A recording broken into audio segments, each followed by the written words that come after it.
Jaki jest plan? Dwuja i dużo gazu. On jeszcze nie wie, że był w powietrzu. Nie możecie po prostu wyjść do góry? W kamerze wygląda, jak jeszcze po płasku nie dali rady.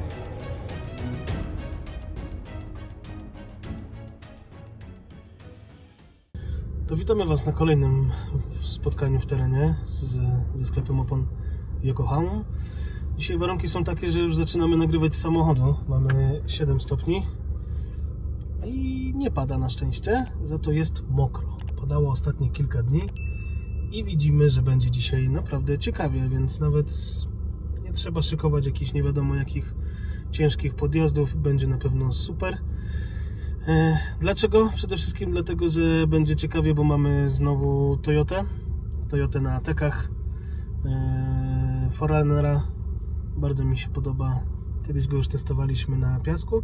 Dzisiaj troszeczkę piasku też będzie. No i zobaczymy te Ateki w dzisiejszych warunkach. Podejrzewam, że będą sobie gorzej radziły, za to na piasku pewnie będą radziły sobie lepiej. Oprócz tego z nami jest Kia, Sportage i Patrol. Bardzo ciekawy Patrol, bo to nie jest taki zwykły sobie patrolek i to nie jest zwykły patrolek z BM-ką, tylko patrolek z M113 Mercedesem. Mesia, także tam jest co jeździć. Zobaczymy, czy mocy przybywaj, czy technika mocy się nie boi. Prawdziwa siła techniki się nie boi. Dziękuję bardzo. No to w drogę. Ja nie wyglądam jak prawdziwy off-roadowca, bo to powinien być browar. Prawdziwi, wiesz, powiedz, w cudzysłowie. Nie no, najlepsi prawdziwi off-roadowcy tacy...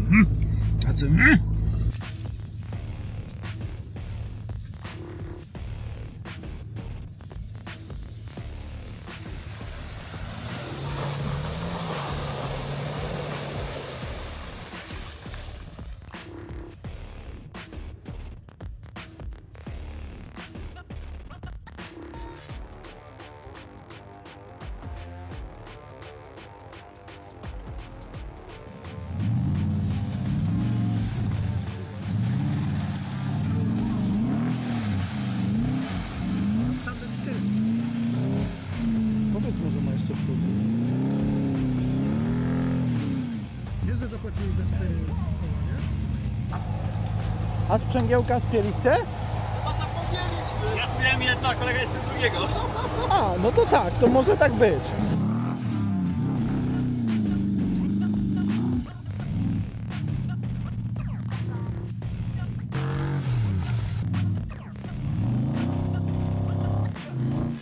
Powiedz mu, żeby tył spiął.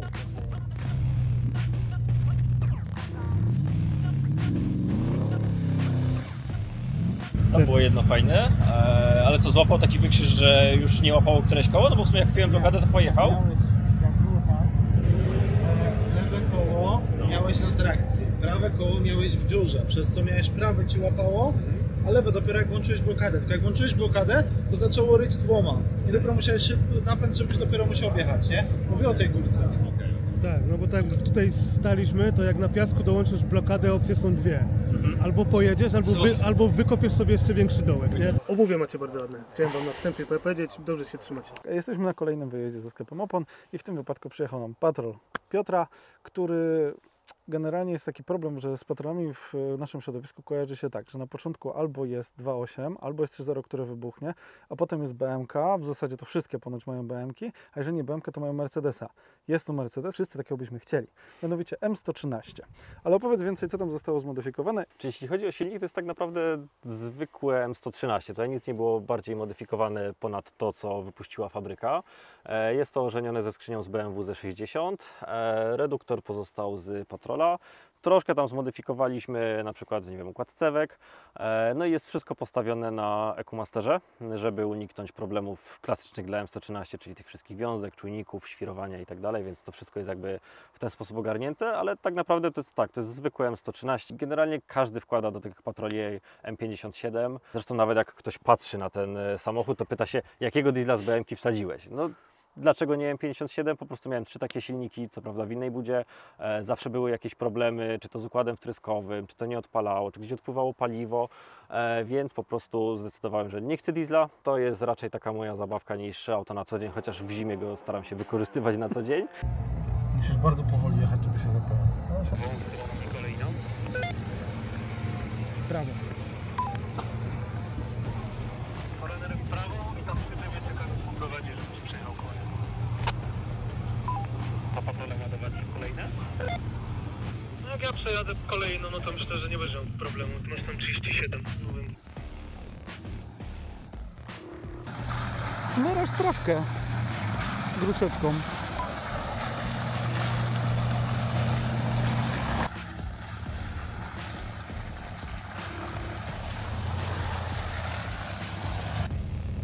Tutaj będziesz miał tylko jedną opcję wyjazdu z kolejny i ona jest u mnie przede mną jakieś 5 metrów, więc potem szans już nie będzie. Także 1 na milion. Dobra, prosto, prosto, prosto, prosto, prosto, prosto, prosto. Prościuteńko. To dawaj, dawaj, dawaj, prosto. Jak ci dupa wleci, to trudno. Leć, leć, leć.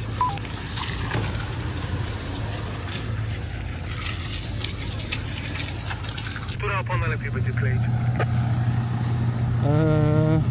Ta z mniejszą ilością buta w bieżniku.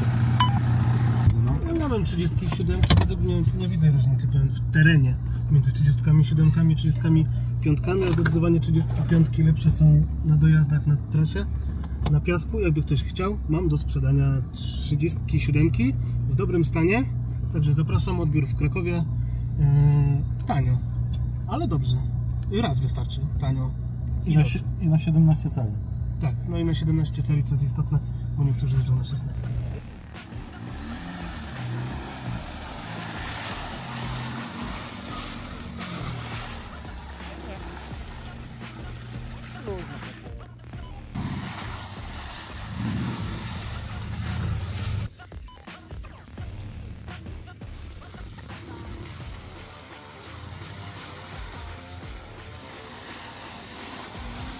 Tak, trasa jest trochę wygładzona, za to całkiem fajnie i sprawnie udało się z tej kolejny wyjść, bo tam jest tylko jedno miejsce, w którym da się z tej kolejny wyjść, żeby ci opona nie ślizgała. No i tutaj oczywiście na pewno lepsza będzie ta opona, która przede wszystkim, jak Karol powiedział, ma mniej błota na sobie, ale taka, która właśnie ma, po to są te boczne lamelki z boku opony, żeby one pomagały w takich sytuacjach właśnie wychodzić z kolejny. No i tutaj oczywiście też nie można się bać, tam trzeba w odpowiednim momencie, bo to też nie wszystko na pełnym, tylko w odpowiednim momencie musisz dodać trochę gazu, żeby te lamelki tam popracowały, no i żeby ta opona wyszła z tej kolejny. Jak wyjdzie przód, to już powiedziałbym, wydawałoby się, że macie połowę sukcesu, według mnie jak wyjdzie przód, to macie 75% sukcesu.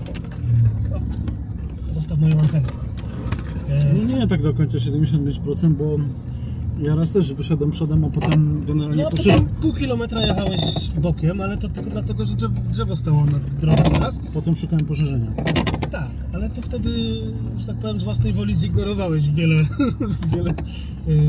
uwag. No i najważniejsze przy takich właśnie śliskich, dużych kolejnach, nie walczcie z kierownicą. Tak by to, jeżeli wam nie idzie, bo macie zrobione, nie wiem, połowę skrętu, to jak dokręcicie na pełny skręt, nie pójdzie lepiej, na pewno. Ale łatwiej będzie coś rozwalić, jeżeli dokręcicie. No to jest taka zasada. No to jest generalnie w kolejnie masz autopilota i koniec. Czasem nawet nic nie musisz robić. No, korygujesz tylko. Tak.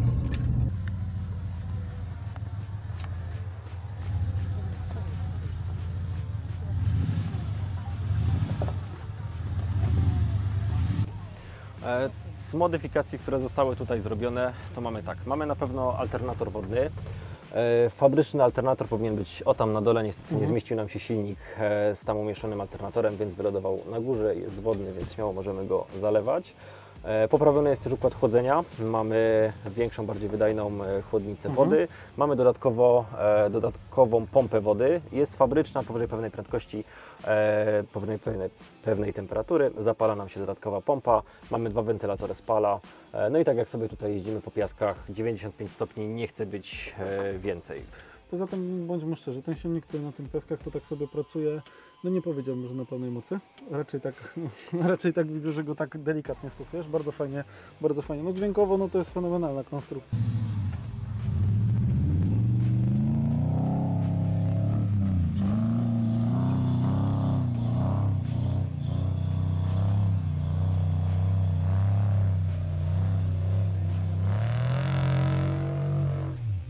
No brzmi bardzo podobnie do, dobrze pamiętam, M62?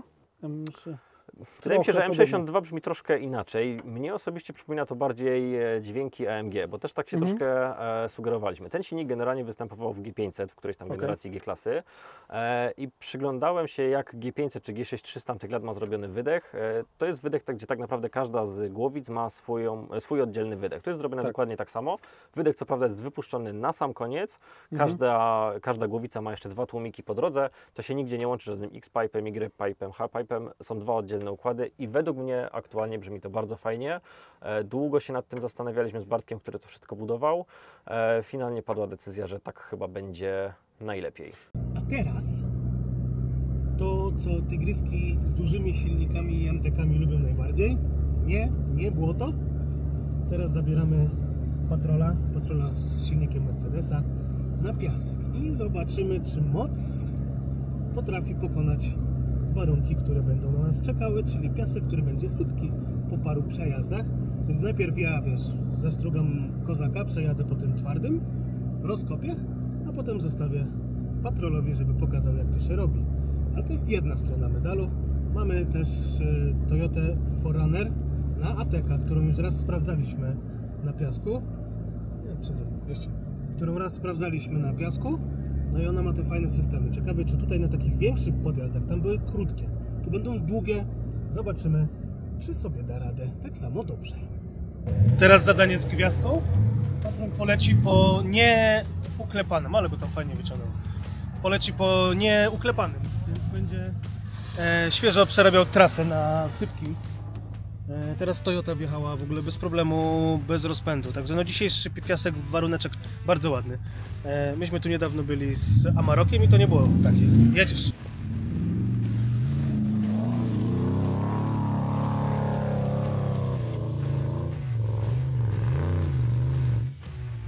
Generalnie bardzo fajna opcja na modyfikację, jeżeli chodzi o nasłapa, jeżeli ktoś potrzebuje ciekawej V8, która bardzo ładnie brzmi, bardzo fajnie pracuje. No i widać, że moment tam patrzyliśmy na wykres, to tak naprawdę od samego spodu. Jasne. Ile tam było?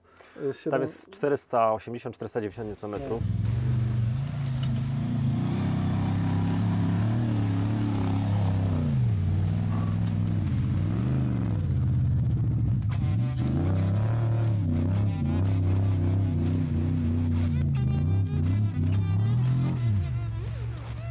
Jeden praktycznie od samego dołu, tak jak sobie jechaliśmy tutaj przez trasy, to praktycznie drugi bieg na reduktorze, bez gazu, bez niczego, on sam sobie miał tyle mocy, że nie stawał. Ale tu widać było, że jak nawet zapiąłeś po prostu drugi bieg bez gazu, to od razu widać było, że rzuciło kołem. Jak spięło tylko, to od razu rzuciło, że tego momentu jest kupa. Naprawdę fajnie sobie będzie, no widać też pod górkę, nie? Że to tak gazem nie masz tak jak klasyczny patrolowy, czyli generalnie w opór, decha i naprzód, tylko jeszcze widzę, że tak delikatnie testujesz sobie to auto, no i faktycznie idzie i tam nie ma problemu, żeby mu raz brakło. Raz go zdusiłeś na do strójki i praktycznie na zero zleciał, nie? No ale pojemność zrobiła swoje i generalnie coś tam przemieliła, zredukowane i chodzi, nie? No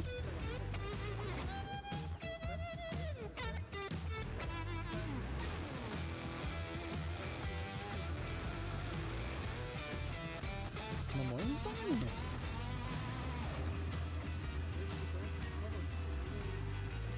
Ja spierdalam.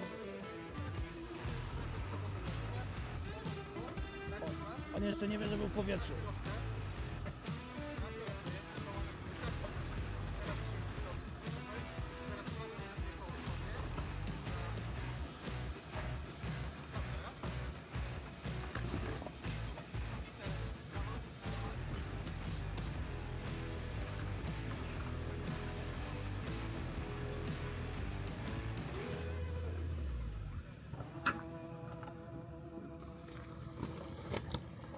Pełnoprawna terenówka. Rama, reduktor. To jest bardzo podobne zawieszeniowo i napędowo jak twoje, w sensie, że aha, tylko nie pamiętam, czy jest sprężyna, czy jest drążek skrętny. To może być taka różnica.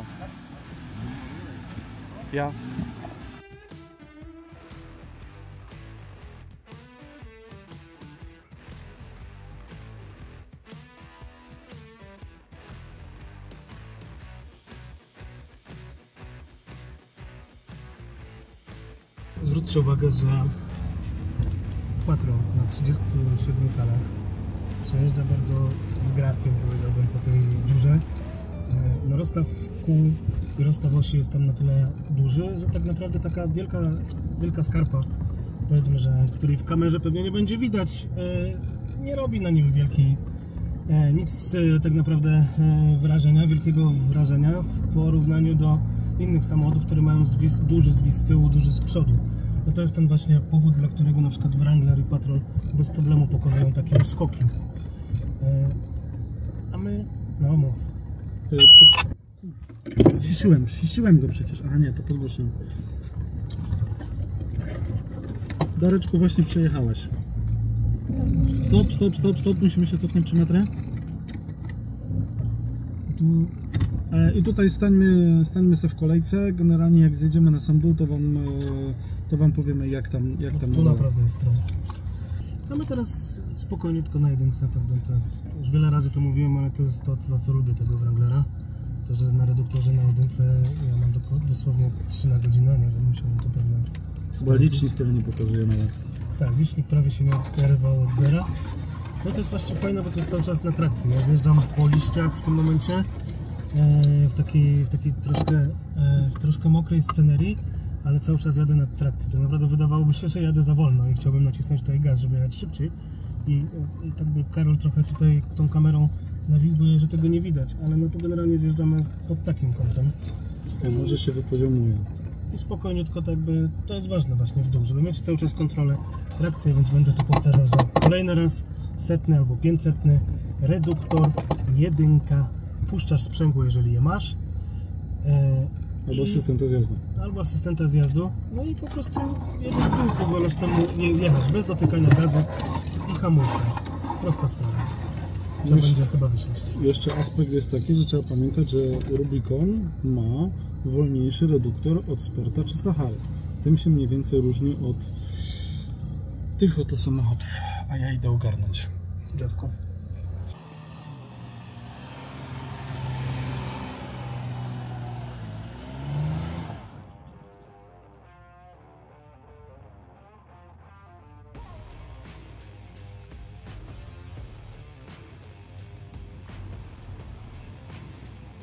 Nawet nie pomoże. Czekaj, bo to trzeba nagrać z poziomu. O, tak mniej więcej wygląda poziom. Czekaj, tak jest poziom, tak. Spróbuj systemem. Teraz bardzo wygodnie. Tak, mówisz? Tak. A spróbuj systemem. Nie ma szans.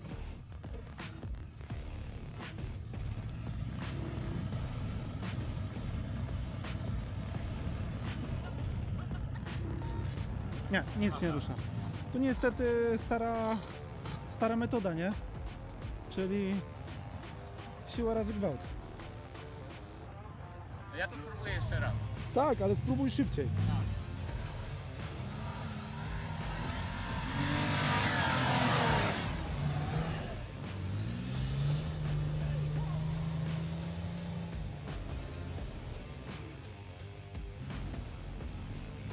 Nie, masz kopnął od razu pod tym podpionem.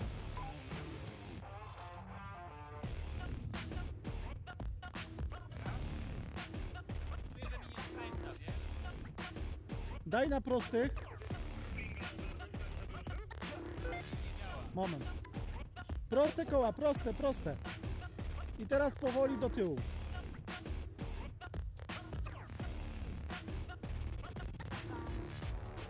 Odwijaj w drugą. Tak. I próbuj delikatnie. Dobra, prostuj. I teraz spróbuj... No prosto, tak jak idziesz. Prosto. Tak. I teraz odkręcasz. Na mnie. No i jesteś kolejny. I prostuj koła.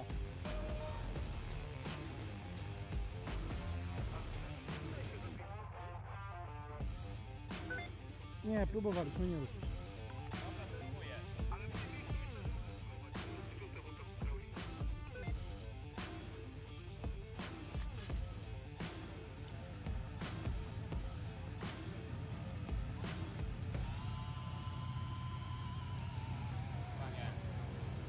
Lekko go turla.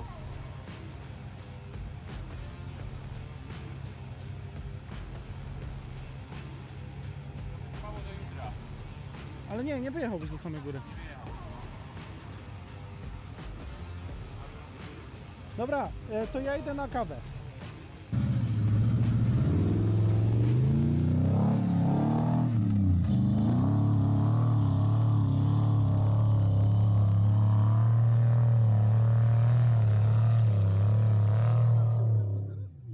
Tak. Skrzynia z BMW, to jest skrzynia z BMW manual z E60, tam oznaczenie GS653 coś takiego, tak. I to jest spięte jakby z fabrycznym tym reduktorem od Patrola. Sprzęgło jest dwutarczowe.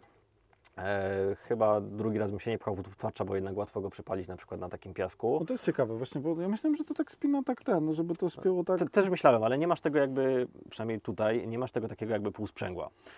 Aha, mam rozumiem. też dwutarcz w innym swoim samochodzie, takim już bardziej wyczynowym niż to.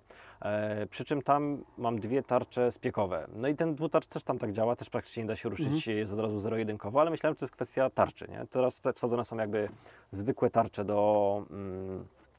pomiędzy tą przekładkę, ale jednak no dalej jest ten problem, że ciężko jest ruszyć na takim półsprzęgle, bo od razu zaczyna to wszystko śmierdzieć. No dobra, a jakbyś na przykład spiął to zamiast, bo masz zwykłą tarczę, ale spróbować to obić na przykład tą domieszką kevlaru? Dalej to się będzie ślizgało, bo jak masz po prostu zwykły docisk zamach, no to tam delikatnie gdzieś tam się obróci i już zapina i zaczyna jechać, nie? A tutaj jednak masz dwie tarcze, które to troszkę się obracają. Powiedzmy, jedna jeszcze zapnie, druga się bardziej kręci i zaczyna się palić. Czyli nie? generalnie albo musiał być dwa materiały na tarczach, a dwa materiały na tarczach, ale to jest nierealne, no albo kombinować z jakimś, no ale to co by tutaj wsadzić? Jedną masę z jakimś mocnym dociskiem wtedy. Wiesz co, zobaczymy tak naprawdę. Na razie jeżdżę na tym, skoro jest nowe, jest wsadzone, sprawdzimy ile to wytrzyma, tak? Jeśli padnie za pół roku, będziemy zastanawiali się, co wsadzić innego. Jeśli będzie jeździło, może po prostu czasami sobie będzie śmierdziało, ale mimo wszystko to sprzęgło dalej będzie działać, będzie kleić, więc to tak naprawdę wyjdzie wszystko w trakcie. Tak, układ dolotowy mamy z kosmicznie dużym kominem z nierdzewki, z wielkim stożkiem, który jest w środku hermetycznie zamknięty. Tak jest. No i prosta konstrukcja.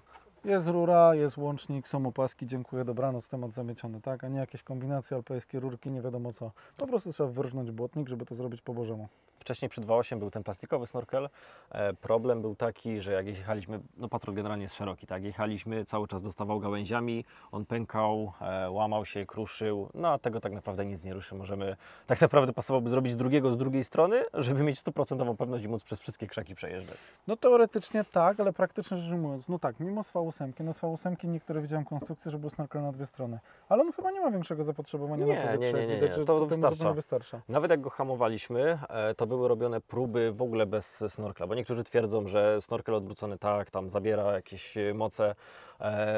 Przed 2.8 na pewno. To tak, odseparowaliśmy, odpięliśmy to, zostawiliśmy samą puchę, był tutaj na nią bezpośrednio dolot zimnego powietrza z dmuchawy, wyszły praktycznie te same wyniki.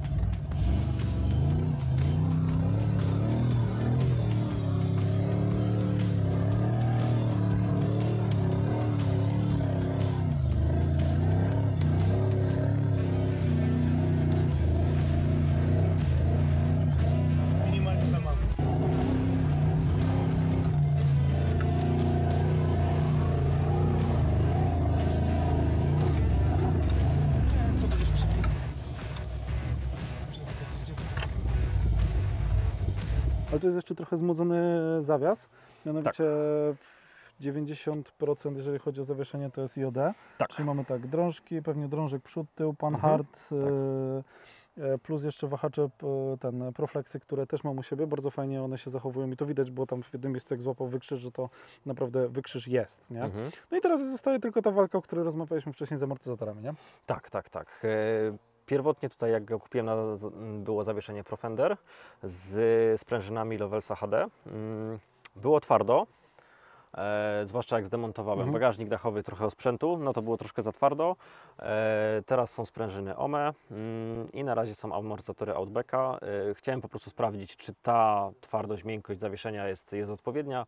Jeśli okaże się, że jest odpowiednia, no to dalej będę kombinował z amortyzatorami. No i jak? Spoko czy nie spoko? Wybiera czy nie wybiera? Wybiera na razie fajnie, nie? Tylko też pytanie, czy jak będziemy sobie jechali szybciej, no bo teraz jechaliśmy sobie bardziej turystycznie, nie? Ja też nie ukrywam, że czasami przez takie dróżki, jak tu jedziemy, to wolę sobie tym trzecim biegiem pójść troszkę ostrzej. Czy wtedy te amortyzatory nie zaczną się grzać? Czy one dalej będą wybierały tak jak trzeba?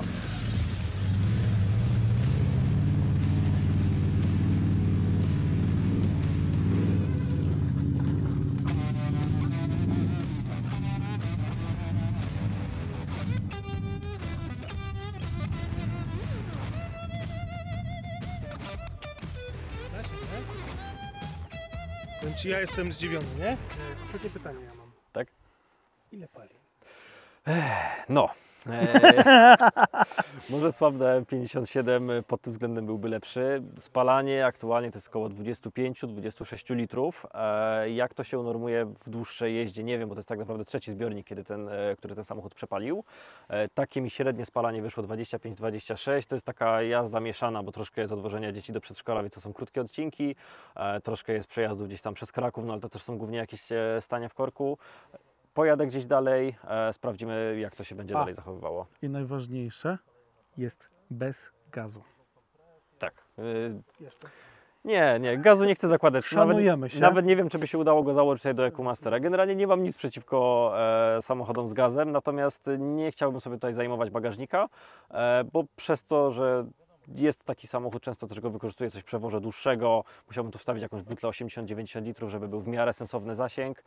Według mnie no przy nie 20, ma to przy sensu. 20 miałbyś, no to 80 spaliłby więcej, no to byś miał na 300 km, nie? A jak No. wdeptujesz to akurat, bo tak myślę, że na setkę by starczyło. No ale to jest wtedy pół bagażnika zajęta, a jednak Nie no gdzie? można przewozić szafę z Ikei.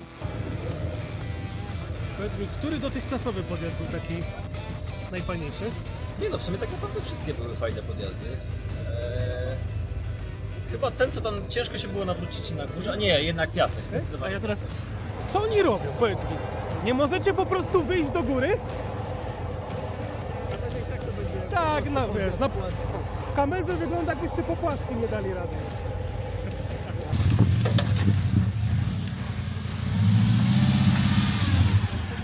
Lepiej, bo ja nie wiem, co tu się zaraz stanie. No i poopowiadaj, powiem ci. Chyba nie zdążyłem z dołu nagrać, ale będzie z góry. Ja to mówię jeszcze raz.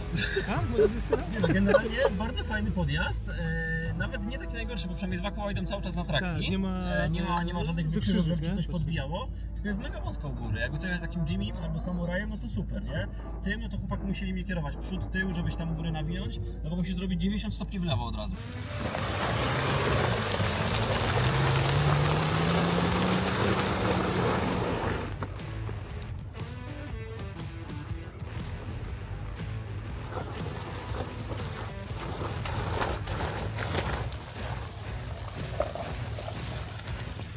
Kurde, jakby miałem teki, to może.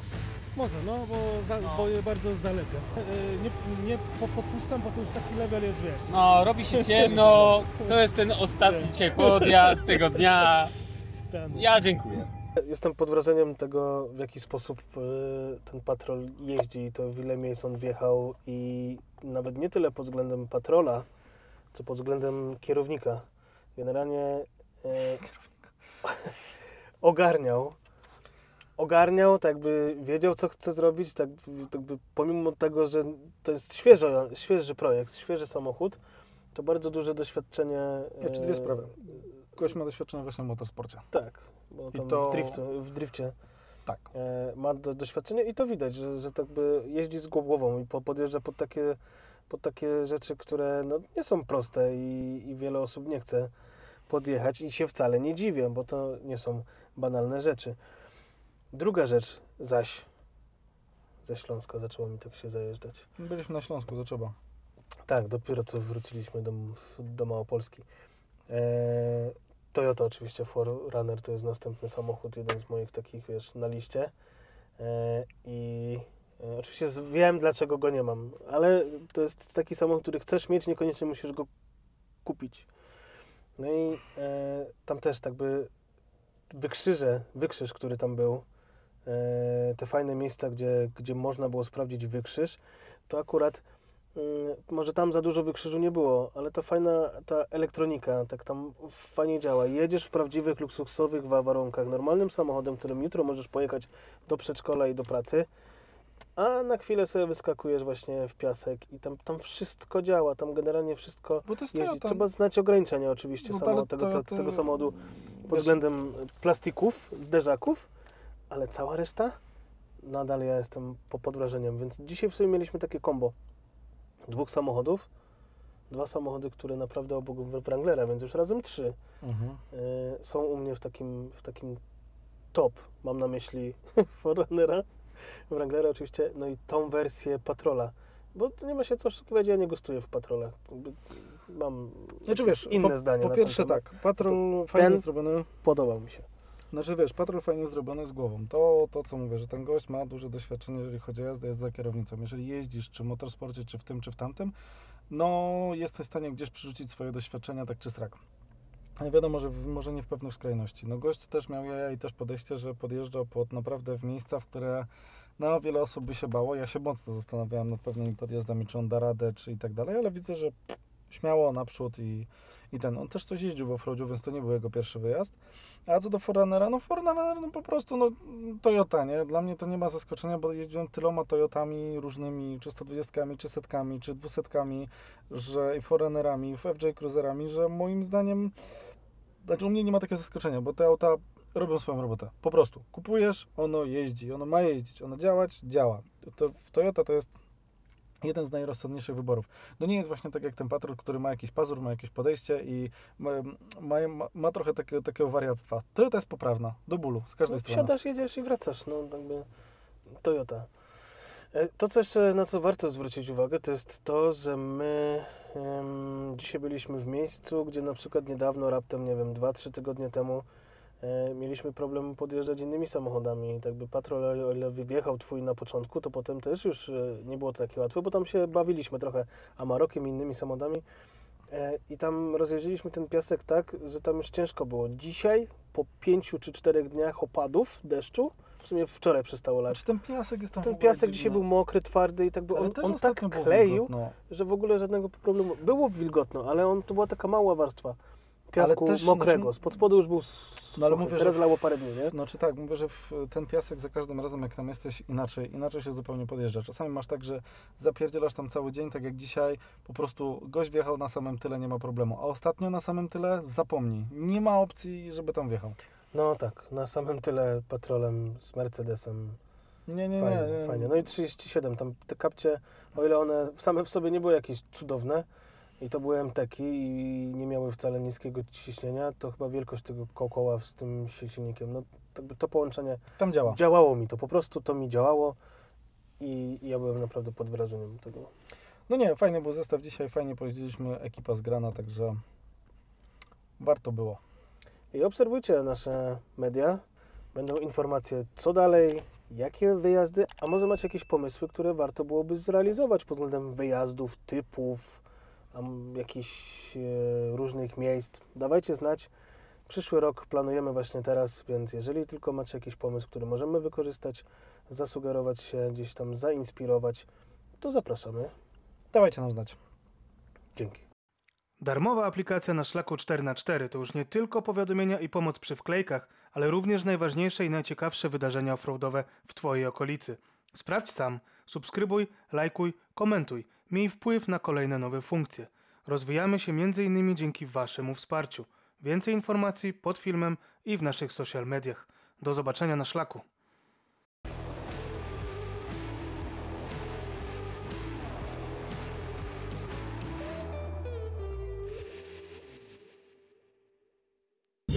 Monster daje mi moc.